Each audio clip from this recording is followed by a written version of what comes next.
Washington is marked by a tombstone. It is home to 5,500 employees, and the residents joke that 2/3 of the tags are from Kentucky and Indiana. There are only 1,500 residents. It's home to one of the highest grossing gas stations in the nation, and also 18 governmentally condemned buildings in the neighborhood. Also, there's a large amount of industry and a regionally significant railway.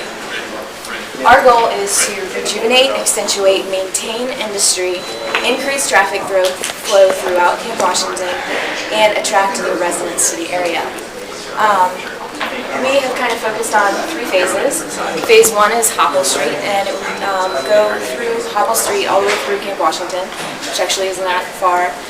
Hopple Street is home to 310,000 cars per day, so it's a huge thoroughfare. People usually travel through without even knowing that they've come across Camp Washington. With Hopple Street, we'd like to do significant streetscape improvement, make it more inviting, slow traffic down so people realize where they are. Also, we want to propose a ramp with Spring Grove access. You can go through Spring Grove, you have no clue that Hopple just was over top of you, or you can go out through Hopple and you don't even realize that you just passed over Spring Grove. Spring Grove is a huge connector from north to south, and it would be really beneficial. We come across several interesting different problems. We are so isolated.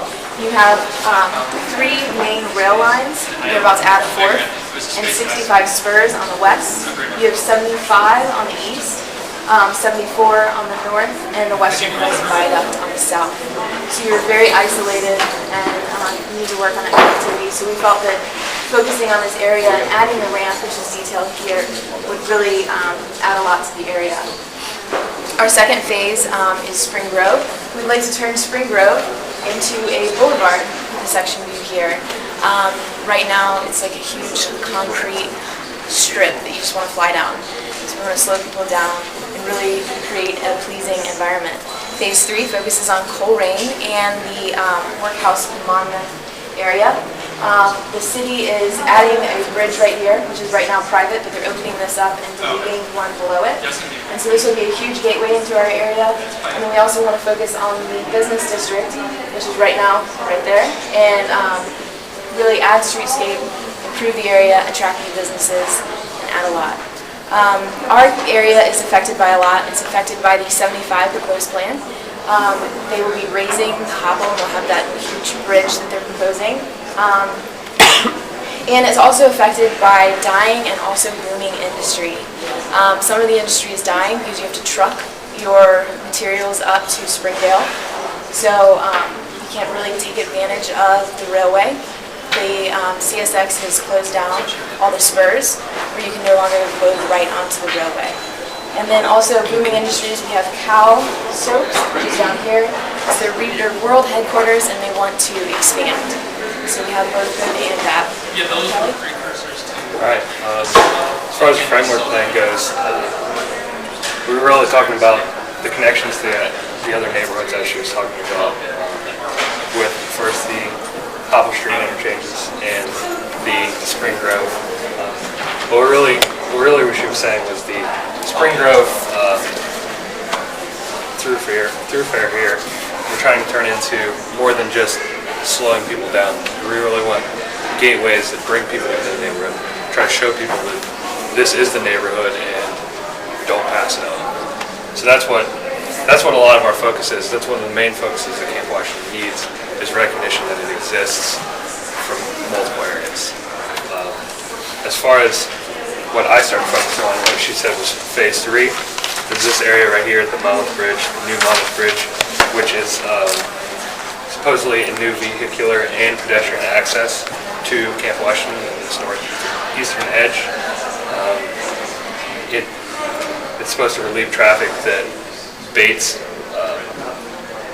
congested traffic that Bates had with the old 74 interchange here, and really provide a new gateway up here for potential development. And that's what I'm showing here. Mainly, we're going to turn some of the existing buildings here are already transforming into new apartments, new loft apartments, and other residential needs. And like she said, there's 5,500 people that work in Camp Washington and only 1,500 that live in Camp Washington. And we're trying to change this a little bit. And it could be due to the fact that the neighborhood connection is so hard via public transportation. We've got proposed bus routes that go across town from Camp Washington up to uptown into the west side to make it easier for people to get from neighborhood to neighborhood. And that's also shown in the connection of the new light rail proposal in the 75 proposal. And in my project, I suggested a new spot for a transit hub for the light rail, so that shown on this map, they have a new proposal around right here for a light rail stop, which is at the base of the hill, divided by the base of the hill in 75 strip. So it's kind of isolated from Camp Washington and uptown, and felt like if we brought it closer to Camp Washington, more people would use it to go to Camp Washington, live in Camp Washington, go other places. So what I've done here is recommended new housing projects, some more high density housing, and a little bit more the lower medium density housing, and to really give 75 an icon, or Camp Washington icon from 75 if you're going down 75, rather than just the salt dome or the billboards for Toyota or whatever it is right there. And along with that, we've talked to the community, and they really like the workhouse or the correctional facility here and what they do for the community.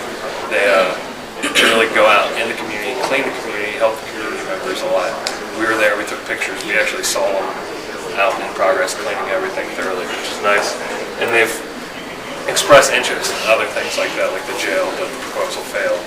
And the community's been talking about and possibly might get like a homeless vet center. And they were thinking about placing it in this large open field area here. So that's what is described here of this institutional area.